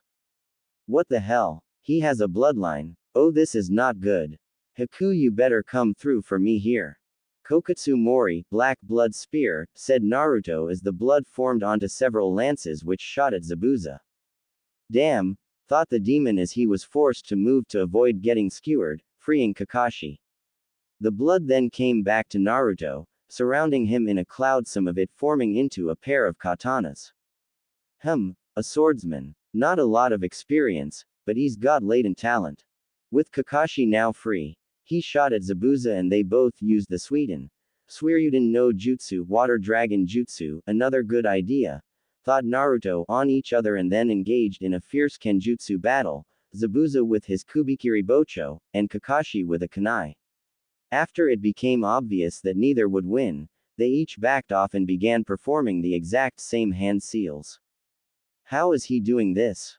Thought Zabuza. It's like he can foretell my every move. Right, Zabuza? Taunted Kakashi. What? Can? He read my mind. You bastard. You are nothing but a monkey, copying everything I do. I am the original, the genuine article. Suddenly a spectral Zabuza appeared behind Kakashi doing the same motions as the two Junins. What? What is that? That's me, but how? Is this a genjutsu? Zabuza asked himself, causing a brief moment of hesitation that allowed Kakashi to finish his jutsu. Sweden. Kaibakufu no Justu, great waterfall, then a swirling vortex appeared around Kakashi and shot at Zabuza with tremendous force, careening him into a tree, which Kakashi then pinned him to with kunai, and landed on. How? Can you see the future? Stammered the demon. Yes. And I see your death. Said Kakashi. Then Zabuza's neck was suddenly pierced by a few senbon and he fell limp. What do you know? You were right. Thank you for helping me, I've been hunting him for a while, said a masked person standing in a tree. After Kakashi checked that Zabuza was dead, he told the hunter, alright then, I guess our job is done here, so let's go. As he put his Hite-8 over his eye again. Then the masked man took the body and the sword and left, something which Kakashi found strange. He wasn't able to comment on it though since he collapsed from exhaustion. Tazuna, where's your house? Asked Sakura. About 20 minutes from here. Why? What's wrong with him? Asked a frantic bridge builder. He's exhausted and needs rest, replied Naruto as he picked up his sensei. Tazuna's house. Ah! Screamed Naruto and Sakura as Kakashi's eyes shot open a foot from their own. My head. It feels like I went guys' night out with Van Wilder. Wait, who the hell is Van Wilder? Oh well. That hunter Nin. They took the body. Why would they do that? They're supposed to destroy it then and there. They could have been anxious around the children, but I doubt that. Also those weapons he used. Senbon. Oh crap. Zabuza is still alive, isn't he? We need to up your training. Said Kakashi suddenly, catching his team off guard. What? Why? Asked Naruto. Because Zabuza is still alive. What? How do you know? The hunter Nin. They took the body instead of destroying it right then and there, and they used Senbon, which can easily put someone into a near-death state. One by itself could be a coincidence, but both at the same time is pushing it. We need to assume that Zabuza is alive and plan accordingly. Would a little training really help us? I mean, you're an elite Junin and you barely beat him. Don't worry about it. Why are you trying so hard? Asked a little boy in a white hat. Inari. Give Gigi a hug, shouted Tazuna as he threw open his arms. Hey Gigi. Inari. Say hello to the shinobi who helped me get home safe. But why Gigi? They're just gonna die soon. You little bastard. Shouted Naruto. It's true. You can't defeat Gato or his thugs, you're just gonna die. Deadpanned Inari. We're Ninja Boy, it'd be pretty embarrassing if we couldn't handle a couple of bandits. Said Kakashi as he helped Sakura and Sasuke hold back a fuming Naruto. Whatever, if you don't want to die I suggest you just leave. Said Inari as he walked up the stairs to his room. Sorry about that, he's had a hard life. Said Tazuna apologetically. It's alright, said Kakashi. Now, we have a big day tomorrow, so get some sleep. Next day, random clearing in the woods. Alright, the first thing I want to talk about is chakra, said the silver-haired Junin. Why? Asked Sasuke. We already know how to use chakra for ninjutsu and things like that. Perhaps, but you're not using it right, admonished Kakashi. What do you mean, Kakashi-sensei? Asked Sakura. What I mean is you aren't using it efficiently. Even if you are able to release a high amount of chakra, unless you control it properly, the jutsu will be weakened or not work in the first place. And by wasting energy, you won't be able to fight as long as you should be and you'll die. So what should we do? Asked Sakura. Learn to control it. And how do we do that? Tree climbing. Seriously. We're doing this now, asked Naruto as he began calmly walking up a tree. How is the Dobi doing that? Asked Sasuke. Chakra. My fine duck-haired friend, chakra, said Naruto. What do you mean, Naruto? Asked Sakura. You send chakra to your feet and use it to adhere to the wood. Too much and you get blasted off, too little and you don't stick in the first place. Alright then, since you already know how to do this, Naruto, you can do whatever you want today, said Kakashi. What? How does he already know how to do this? Asked Sakura. I asked Gigi how the day we met Kakashi-sensei, said Naruto. Why would he tell you? Asked Sakura. Because I asked, explained Naruto. Hey sensei. Are we going to have a life or death struggle looming over the horizon before every actual lesson? You say something. Asked Kakashi as somewhere in Konoha a man with a bowl cut and a green leotard face faltered for seemingly no reason. Kakashi-sensei, can you follow me? There's something I want to talk to you about, inquired Naruto. Random clearing in the woods. Let's see. From that battle I got the idea for 3 jutsu, the Kokutsu Bunshin, Back Blood Clone, the Kokutsu Kiri, Blood Mist, and the Kokutsu Ketsuryuden, Black Blood, Blood Dragon Jutsu. I've never made a jutsu before, so I was wondering if you had any ideas, explained Naruto to Kakashi.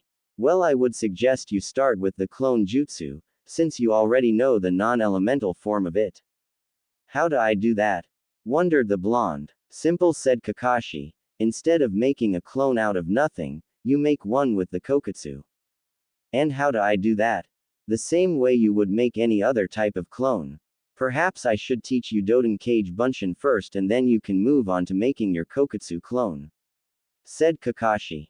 Thanks, Kakashi-sensei, exclaimed Naruto, but what about the other 2? One at a time, Naruto, one at a time, said Kakashi as he pulled out a blank scroll and proceeded to copy down the instructions for the jutsu. Forest clearing morning 3 days later. Naruto was passed out on the ground due to chakra exhaustion due to his working out his frustrations about what Inari said about him not knowing pain. After he had snapped, he left to go practice his Doden Cage Bunshin, Earth Sado clone, and could now do it effortlessly. He was about to try to use his Kokutsu instead when he collapsed. This was the scene Haku walked in on as the fake hunter Nin was looking for herbs in a pink kimono and hair down, a passed-out blonde not that much younger than the ice user, 5 with a leaf hite 8 and several small piles of mud and dirt surrounding him. As Haku knelt beside him and reached out to him, Haku thought, it would be so easy. You're going to catch cold if you sleep out here, said the young ninja, shaking Naruto awake. Naruto, still in his half-sleeping haze, saw the most beautiful face that he had ever seen, and with his heart pounding and his stomach feeling strange, he whispered the first thing that came to his mind.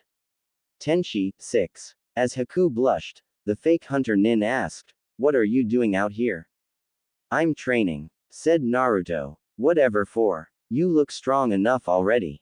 I need to become stronger though. And why is that? So I can become the best in my village, and to make everyone acknowledge my strength, Dadbao. Do you have someone precious to you? I have several. Why do you ask, miss? I believe fighting for someone who is precious to you can truly make you strong. And how would you know that? Asked a suddenly suspicious Naruto as he narrowed his eyes. Only years of training kept Haku from flinching at his question. Just something I've observed, said Haku nonchalantly. Alright, conceded Naruto, not fully convinced. Well, since you're here, can you help me pick some herbs? They're for a friend of mine, asked Haku, changing the subject. Alright, miss. As they picked the herbs, a comfortable silence hung over them, though neither really knew what to say to the other. After they picked the last of the herbs that Haku needed, Naruto said, "Goodbye, I hope to see you again, and be careful, times like these it's not safe to walk around alone, miss. I'm sure we'll see each other again soon, Naruto. Oh, and by the way, I'm a boy," said Haku as the disguised nin walked away. Holy crap, he's hotter than Sakura. Finally found your mate, Kit. This one is at least acceptable. Sorry Kyuubi, I don't swing that way. Though I get the feeling he wasn't telling the whole truth about something. I better follow him. So using the skills that allowed him to paint the Hokage mountain in broad daylight, wearing orange, not get caught until after he was done, and then allowed him to outrun Abu, he followed Haku. Where is he going? There aren't any towns around here. Soon they both reached a dilapidated hut in the woods, which Haku entered after making sure that nobody was around. What could possibly be in there? His friend. But why would he check to see if the coast is clear? Naruto then snuck in after making a cage bunshin and ordering it to follow anyone who came out that wasn't him, and found Zabuza lying in a bed with Haku standing next to it as an angry-looking midget with two bandits yelled at him. "What am I paying you for? You get the job done or I'll dispose of you and find someone who won't be beaten by a bunch of brats. Keep your panties on, Gato. I was unprepared last time, what with Sharingan Kakashi and some brat with a bloodline I've never seen before," said Zabuza. "I don't care if the Hokage himself showed up. You kill that bridge builder or our contract is finished," screamed Gato as he walked out followed by his samurai bodyguards. "How much longer do we have to keep working for that slime ball? He tends to look at me a little too much," asked Haku. "Until we kill the bridge builder or until something better comes up. He's keeping the hunter nin off our backs, and if we kill him that'll make too much of a fuss." After giving a very feminine giggle, Haku asked, "So which of those kids had the bloodline?" "That was kinda cute," thought Naruto. "The blonde one," replied Zabuza, making Haku stiffen momentarily. "Why, are you interested, little girl?" "Little girl. Haku told me he was a guy.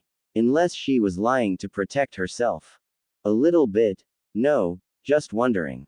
I need to report this to Kakashi sensei," thought Naruto as he left the shack. With the clone. "Okay. Boss said to follow anyone who isn't him, so I guess I'll follow the short guy." After a while the short man and his two bodyguards came to a small fortress and he followed them in, thinking, who is this loser? Why would he have such a large and well-defended place? Damn missing nin, it's a good thing I never intended to pay the bastards anyways. Gato thought out loud to himself. And my men will have fun with the girl. Girl. Does he mean Haku? Haku is a girl, but why would she tell me she's a guy? Unless she was protecting herself. Thought the clone. You all know your jobs, right? Asked Gato to the shirtless thug. Yeah.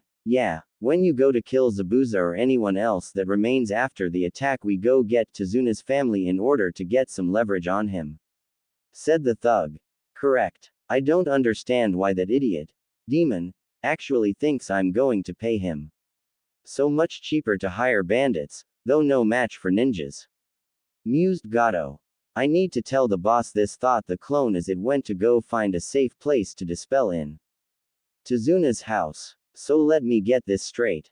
After you snapped at our client's grandson and made him cry, you went out into the woods alone and trained until it nearly killed you. And perfected the jutsu, then passed out, only to be awoken by a stranger. And immediately agreed to help them pick herbs, after which they told you they were a guy. Then you went into an enemy base, where you came across this same person with an alive Zabuza and Gato talking about the hit, and then you found out that this, Haku, is actually a girl, while at the same time you had a clone follow Gato who revealed that when Zabuza attacked again he would have two of his thugs attack Tsunai and Inari and then he would put all of us 6 feet under. Is that right? Have I missed anything? asked an exasperated Cyclops. No, said a sheepish Naruto. I don't know whether to be proud or worried. Both. Why not? How were you able to sneak into both Zabuza's base and Gato's fortress anyways? Asked Kakashi. I don't know, I guess I'm just that good. I mean, I've been sneaking past Anbu and Gigi and the various clans for years and nobody noticed beforehand. With those sneaking skills of his, and if those pranks of his are any indication, his trap-making skills, I'm going to have to recommend him for special Junin or Anbu when he gets a little more experience and makes Chunin. Maybe by then he'll also be a seal master. Anyways, good work Naruto, you may have won us the battle before we even started fighting. At the bridge day of the fight, who did this to you? Tazuna frantically asked a dying worker. A demon, said the man as he passed away. Well, it looks like we meet again. And all three of your brats are here. Excellent, I've been hoping for a rematch, said Zabuza as he materialized in the mist with Haku next to him wearing her full Hunter Nin battle regalia. Zabuza, wait. We are not your enemies, said Kakashi. Oh, and who is? Asked the swordsman. Gato is. He never planned on paying you. He's planning to wipe out the survivors after our fight to the death. And how do you know this? We have a trusted source on the inside, explained Kakashi. Interesting. Well, how about we give him what he wants? What do you mean? We spar a little and wait for the prick to show up with his army and then play a little game of, who's the better killer? I don't see why not, said Kakashi. So me and you, Haku and your brats. We won't go after the bridge builder since if what you say is true we have no need for him. Why don't you come with us to Konoha? Asked Naruto as he received the memories of the dozen or so clones he left to take care of Gato's bodyguards. What do you mean, brat? Asked Zabuza. Why don't the two of you come to Konoha? You could teach people Kenjutsu and Haku could work at the hospital or as a shinobi with her skills. How do you know I'm female? I thought I told you I was a boy, wondered Haku. I followed you and saw your conversation with Gato about the Hokage and stuff. After the various spars in which Kakashi defeated Zabuza once again and Sakura and Sasuke were taken down, non-lethal of course, and Naruto simply hardened his blood under his skin, making the needles just bounce off of him before destroying the mirrors with his Kokutsu Mori, Black Blood Lance. Gato came out with his army and revealed his master plan of killing everyone there. He then noticed that no one actually looked all that hurt except for two people on the ground stuck full of needles, but he could see that they were breathing and he wondered what was going on here. Oh, I already knew all that stuff, said Zabuza. What do you mean? These guys told me. Now I suppose it's about time we play who's the better killer, break into your house, steal everything of value, burn the place to the ground and go on to Konoha. Actually, before we go there we're going to the ruins of Uzushiogakure, said Kakashi. Never heard of the place. Why are we going there? It was destroyed in the Second Shinobi War and it might have some of my blonde students' family scrolls and jutsus and things like that. The one with the bloodline? Yeah, but that's a different matter altogether. What do you mean? Hey, impending death, evil businessman, master plan, any of this ringing a bell? Yelled Gato. Oh yeah, I forgot about him, said Zabuza. Looks like there are around 300 of them. Who's the better killer? My favorite game. The short slaughter, you couldn't really call it anything else. Except maybe massacre, consisted of Kakashi attacking a huge group of men with a few Kage Bunsen, shadow clones, while Zabuza and a few Mizu Bunsen, water clones, focused on Gato. Eventually killing him, which pissed off the bandits who started talking about killing all the men and taking the women, before a crossbow bolt hit the ground in front of them and Inari was shown to be there with around 100 of his fellow villagers, causing the bandits to cut and run before any more of them died. How many you get? Asked Kakashi. 112, replied the mist demon. Damn, I only got 103. Naruto, do your thing. What do you mean, Kakashi-sensei? Asked Naruto. Remember what your blood analysis said, explained Kakashi as he pointed to the huge pool of blood. Oh, said an understanding blonde as he went around converting the normal blood to his koketsu, though rather queasily as the thought was rather unsettling, which he then sealed evenly into his 2 scrolls. We killed 215 of them, at 5 liters each, that's 1075 liters, divided evenly between 2 scrolls, each of which already had 7 liters inside, and you get 544.5 liters inside each scroll. Nice haul, Naruto, said Kakashi. Thanks, said the still rather green blonde. So what now, Kakashi-san? Asked Haku. We protect Tazuna until the bridge is finished, during which I'll tell the Hokage about you two, then we'll go to Uzu, and see what we can find.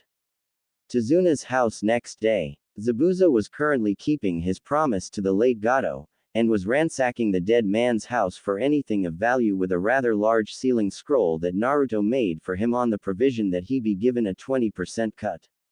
After laughing at the audacity of the kid, he accepted and left around noon, and he still hadn't come back yet. Naruto was talking to his sensei about what they might find in Uzu when he suddenly smelled himself and decided to take a bath. He had just opened the door, when suddenly he caught a face full of Haku clad only in a towel, showing him that Haku was most definitely female. After staring at each other for a moment, Haku went red as a beet and screamed. Kya, pervert. Naruto's last conscious thought of that day before he was sent into a wall by Haku's righteous fist of female fury, embarrassment, was, Kya. That was kinda cute. Tazuna's house next day. What happened? Asked a bleary Naruto as he woke up propped upside down against a wall. You got knocked the fuck out, that's what happened, said Sasuke as he placed a bowl of cereal and a glass of orange juice on the floor next to Naruto. Why did that happen? Asked a still slightly concussed blonde. Apparently you didn't knock on the bathroom door as Haku was taking a bath, explained Sasuke.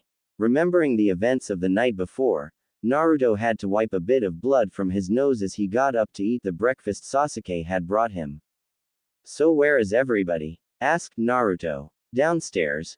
Zabuza came back sometime last night covered in blood and drunk off his. A drunken demon, that's either the funniest thing you'll ever see or the most terrifying. Probably a little bit of both, said Sasuke as Naruto finished his breakfast and went downstairs for more. As he entered the kitchen, both Sakura and Haku glared at him and chorused, "Morning, pervert." After sighing and mumbling something about accidents, he got a piece of fruit from the bowl on the table and asked Zabuza, "So, what did you get?" "A lot of money, some artifacts, a few weapons. Don't worry, you'll get your cut, damn brat." "Hey Zabuza, can you teach me that hidden mist jutsu? I want to see if I can use my koketsu instead of water." "An interesting idea, brat. What do I get out of it?" "So when will the bridge be finished?" asked Kakashi, ignoring the two. "In a few days, now that no one is sure that Gato is going to kill us all," said Tazuna. "Good. Unnamed bridge day of completion. Thank you for all your help, I couldn't have done it without you," said Tazuna as he shook hands with all the Leaf Shinobi. "It's no problem," said Kakashi. "Alright, part 1 of this mission is done, now on to a part 2, the escort of Naruto Uzumaki to the ruins of Uzushiogakure to assist in the retrieval of his clan's secrets." "What?" asked Sakura as Sasuke was also shocked. "An Uzumaki? Huh, interesting," mused Zabuza aloud. As the shinobi were walking away, Tazuna and his family and friends were watching them, wondering what to name the bridge. "The sexy Tazuna Bridge, of course," said Tazuna, who was only half joking as he puffed out his chest. "How about the Great Naruto Bridge?" asked Inari. "I like the sound of that. A symbol named after the man who gave us all hope for a better tomorrow." Before you say that in the office they were showing favoritism to Naruto, talking about training him, that may be, but I don't care. Sasuke gets way too much, so I'm just evening the score. It's kind of implied in the chapter, but Naruto does have supplies to make seals like ink, and blank paper and scrolls. He's just incapable of making anything greater than exploding tags or sealing scrolls at the moment. If you were wondering what Naruto is wearing, here it is. Black shinobi pants with a kunai shuriken holster on both legs, a sleeveless black undershirt, an orange sash, a forest camouflage hooded jacket, a holster for various scrolls like the shoulder holsters for pistols in detective movies, black shinobi sandals, and 2 hip pouches, one for his sealing supplies, and one for his various other ninja inventory. 1. Gama-chan is the name he gave his wallet, since it is shaped like a frog. 2. Why the hell would you ask this? If there were shinobi in Wave Country, don't you think he would have hired them? 3. Where do you think they get the logs? 4.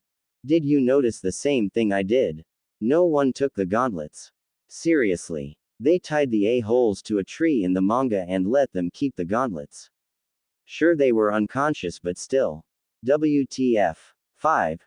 Haku's 15 in my story. 6. Means angel.